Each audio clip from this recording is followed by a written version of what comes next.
morning students, once again welcome to you in DSS online classes. Myself Saru Srivastava, and today I am going to start rest part of the chapter 21, like father like daughter.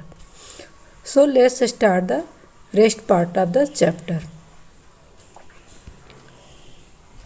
Is this a mirror?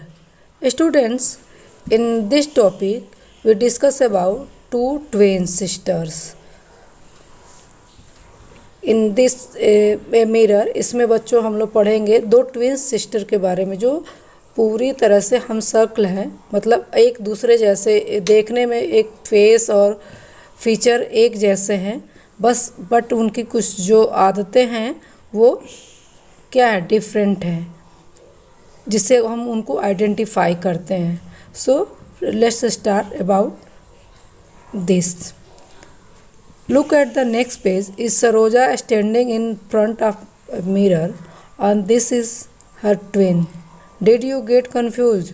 कह रहे सरोजा के सामने खड़ी है तो क्या वो सरोजा है या उसकी जो है ट्विंस है, वो कंफ्यूज है. Their mother's brother Mama also get confused when he see them together. उसके मामा जो है, मामा मतलब जो आपके मदर के जो ब्रदर होते हैं उनको आप मामा कहते हैं, वो इन दोनों को देख करके भी हमेशा वो भी जो है कंफ्यूज हो जाते हैं कि कौन सी, किसका नाम सरोजा है और किसका नाम सुहासिनी है. क्योंकि बच्चों जो ट्विंस होते हैं वो हम शक्ल होते हैं, मतलब हर एक चीज़ वो देखने में आपको ऐसा लगता है कि दोनों एक ही हैं. At time Saroja gets scolded for his mischief done by Suhasini. कभी कभी जो है सरोजा को डांट पड़ जाती थी, किस लिए, सुहासिनी की गलतियों की वजह से. Sometimes Suhasini trick her mama and से सुहासिनी हैज़ गॉन आउट. कभी कभी उस सुहासिनी जो है उसके मामा कहते थे सुहासिनी तुम चली जाओ. But now mama has learn a trick. लेकिन उनके मामा ने भी क्या है, एक ट्रिक सीखा है, मतलब उन दोनों के बीच में डिफ्रेंशिएट करने के लिए एक उन्होंने ट्रिक अपनाई है. ही से सिंग ए सॉन्ग इन मराठी, कि तुम एक मराठी में गाना गाओ. Why is funny trick, why this funny trick, read about them and all you will understand. अब उनके बारे में हम पढ़ेंगे, जो ट्विंस हैं उनके बारे में, कि जो दोनों हैं वो दोनों. The sister were just 2 weeks old when Saroja father चाची adopted her and took her to Pune.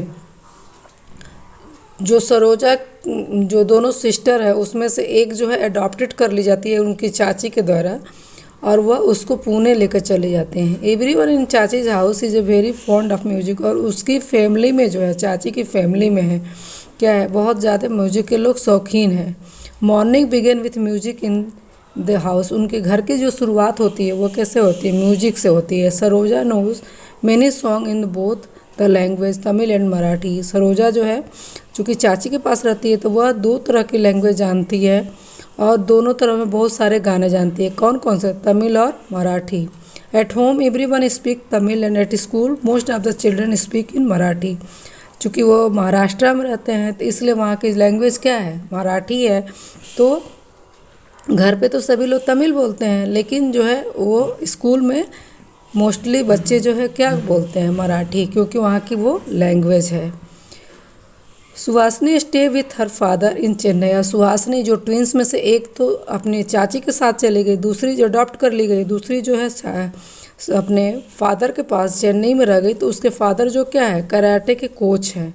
और since he has 3 Suhasini started doing karate with her the other children. जब वो 3 साल की तभी से अपने फादर के साथ और बच्चों के साथ उसने कराटे की प्रैक्टिस की है. On holidays both father and daughter start practising in the morning. Holiday के दिन बाद फादर और जो पिता हैं वो दोनों क्या है, सुबह से ही प्रैक्टिस करने को लगते हैं. Saroja and Suhasini look like but also quit different. दोनों एक जैसे हैं लेकिन क्या है, उन दोनों में कुछ डिफ्रेंशिएट है. डू यू नो,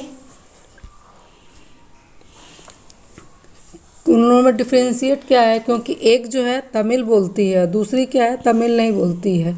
और एक को क्या आता है, सुहासिनी को कराटे आता है, जबकि सरोजा को कराटे नहीं आता है। तो बच्चों जो कुछ चीज़ें होती हैं वो हमारी हेरिडिटरी होती है, जो जैसे मैंने पिछले वीडियो में बताया कि ट्रेट होता है, जो हमारे जेनेटिक्स होती है, जो हमारे एक पीढ़ी से दूसरे पीढ़ी में वो लक्षण आते जाते हैं। जैसे आपने उसमें देखा पिछले नीलिमा के जो बाल थे वो अपने उनकी बड़ी नानी के उससे मिल रहे थे। ऐसे आप लोग की भी फैमिली में होता है कि किसी के गुण आपके अंदर, जैसे दादा है या दादी हैं, इनके गुण आपके अंदर आते हैं, नाना है या नानी है, इनके गुण भी आपके अंदर आ सकते हैं।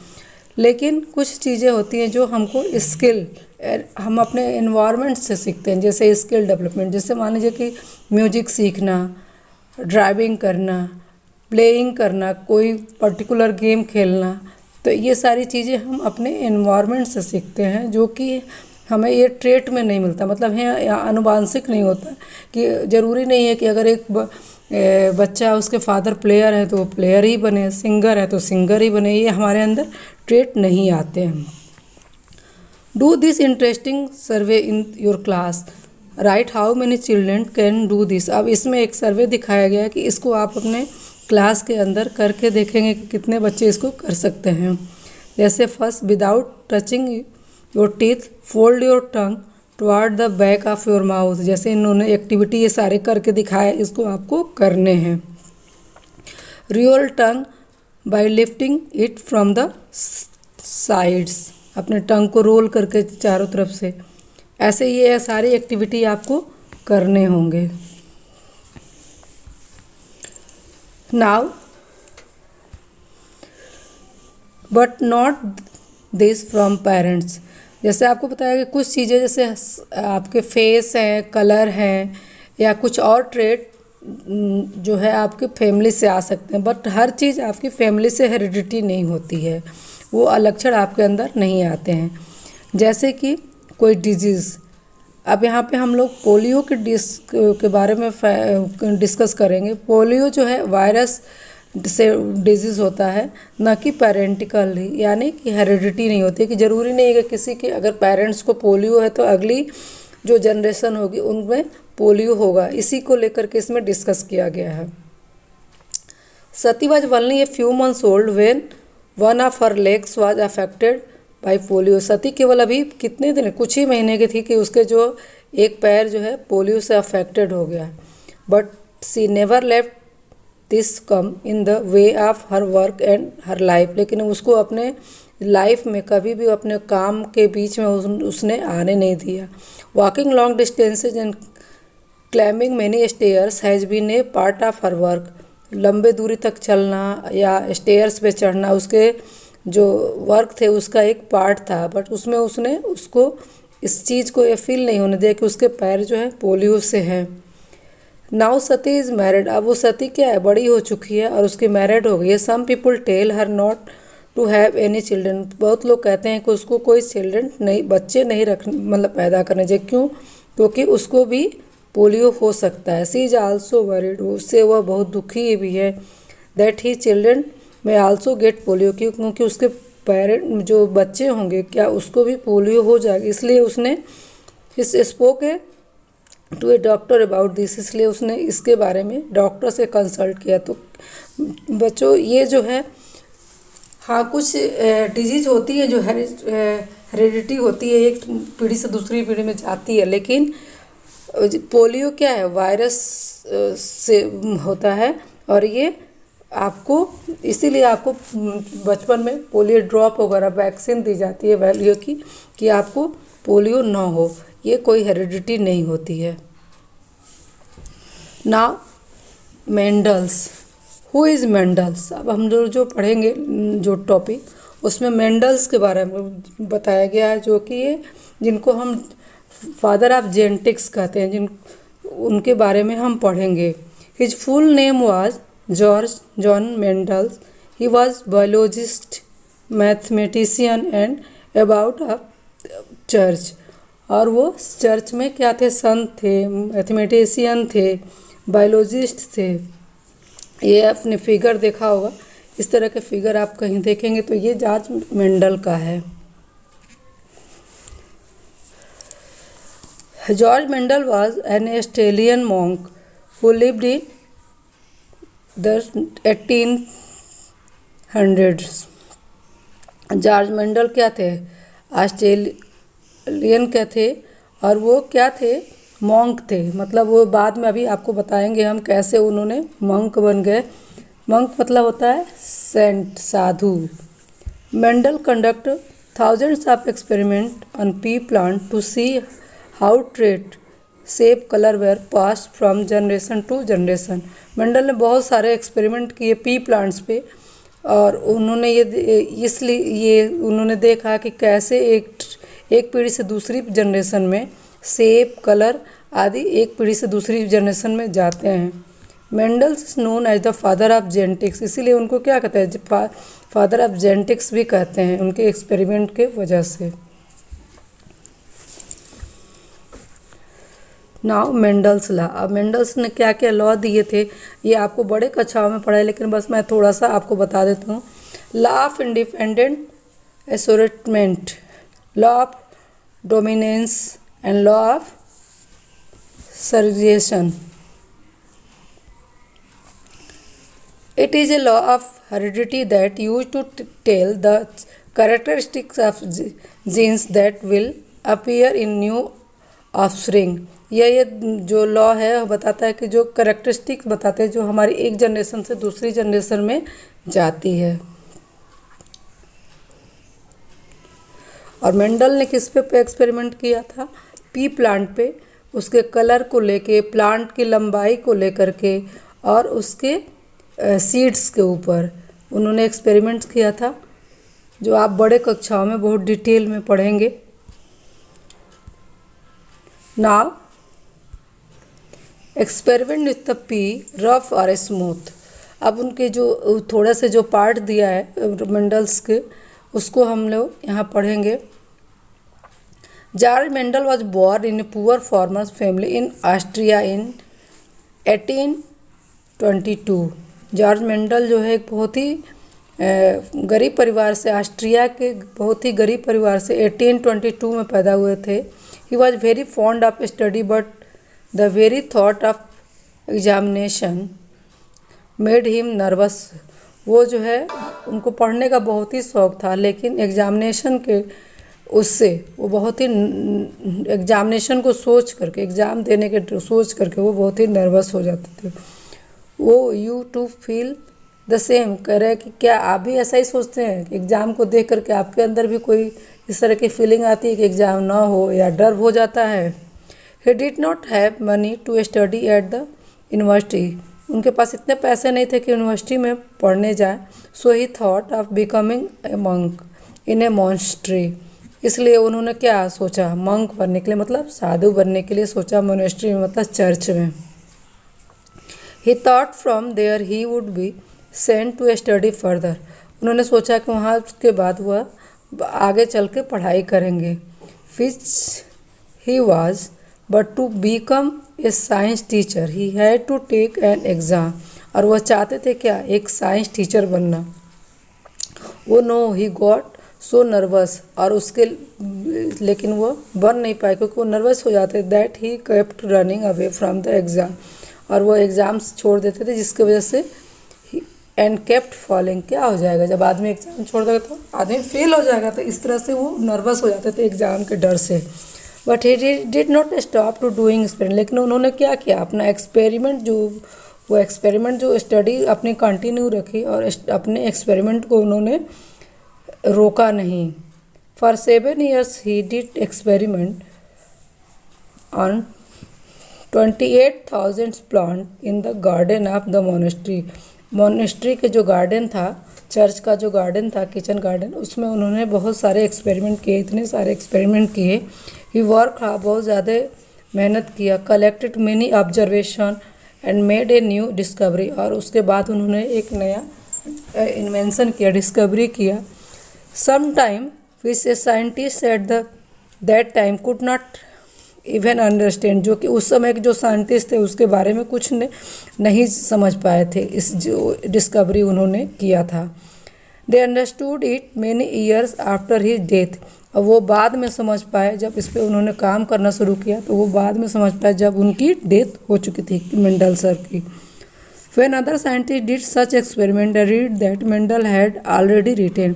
जब उन्होंने एक्सपेरिमेंट किया तो उसको उन्होंने देखा क्या कि इस चीज़ को तो मेंडल सर ने बहुत पहले ही लिख चुके थे इसके बारे में।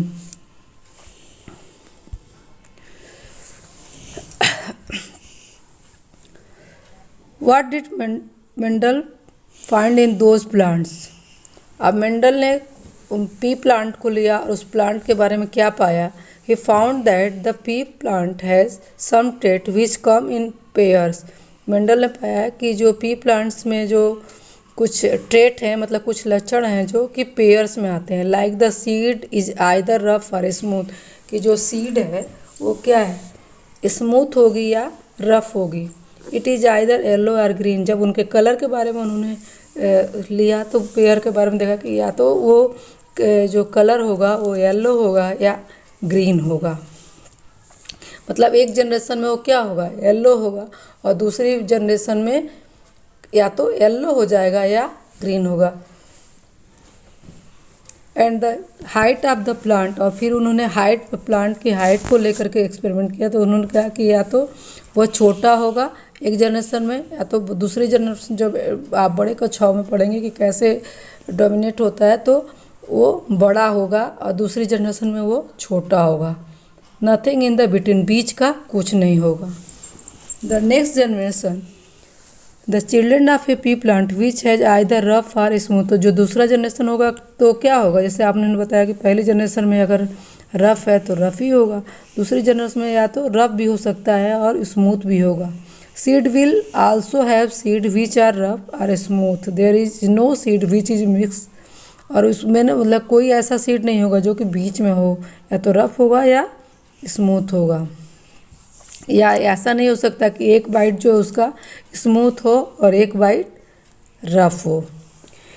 He found the same with colour, ऐसे ही उन्होंने कलर को लिया, पर्पल और वाइट कलर को लिया। तो मतलब उन्होंने जब एक्सपेरिमेंट किया, जैसे आपने को मैंने पीछे दिखाया है, तो पर्पल कलर अगली जो इसके कलर को लेकर के जब उन्होंने क्रॉस वो कराया तो उन्होंने देखा कि जो फर्स्ट जनरेशन होगी उसमें क्या होगा, सारे प्लांट्स जो है पर्पल होंगे। फिर उन पर्पल को लेकर के उन्होंने किया तो देखा जो नेक्स्ट जनरेशन उसके बाद वाले थर्ड जनरेशन, उसमें कुछ प्लांट्स जो होंगे पर्पल होंगे और कुछ प्लांट्स वाइट हो जाएंगे।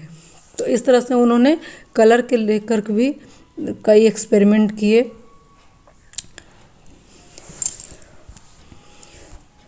Now some from the family, some from the environment. तो अब इस पे बच्चों कुछ चीज़ें होती हैं जो हम अपने फैमिली से जो ट्रेट होते हैं, हेरिडिटी होती है, जो ट्रेट होते हैं वो हमारी हेरिडिटी होती है, हमने एक जनरेशन से दूसरी जनरेशन जाती है। लेकिन कुछ चीज़ें हम अपने एनवायरनमेंट से सीखते हैं। जैसे कोई स्किल डेवलप होता है, वो आपके अंदर कोई भी गुण, वो क्या होता है, आप अपने एनवायरनमेंट से सीखते हैं। फ्रॉम ए डिस्टेंस विवाह, इसमें कुछ बच्चों के उसमें पेरेंट्स के उसमें दिया गया है कि जैसे उसके जो नाना है विवाह के ग्रैंडफादर, वो बहुत तेज़ बोलते हैं। क्योंकि उनको सुनने में काफ़ी डिफ़िकल्टी हो। तो ये हेरिडिटी नहीं हो सकता है कि अगली जनरेशन में ऐसी हेरिडिटी नहीं कि उनको कम सुनाई दे। ये तो उनके ओल्ड एज के वजह से हो सकता है, या उनकी कोई डिजीज़ है जिसके वजह से वो अच्छी तरह से सुन नहीं पाते। तो इस तरह से हम लोग देखें इस लेसन में कि जो हेरिडिटी है वो आपकी एक पीढ़ी से दूसरी पीढ़ी में ट्रांसफ़र हो जाती है। जैसे कलर है, शेप है बाल का, या आपके और कोई गुण है जो आपकी एक जनरेशन से दूसरी जनरेशन, हो सकता है वो फर्स्ट जनरेशन में साइलेंट हो और दूसरी जनरेशन में आपके तीसरी पीढ़ी में आ जाए। लेकिन जो स्किल है वो हमारे इन्वायरमेंट से हम सीखते हैं। So good day, thank you.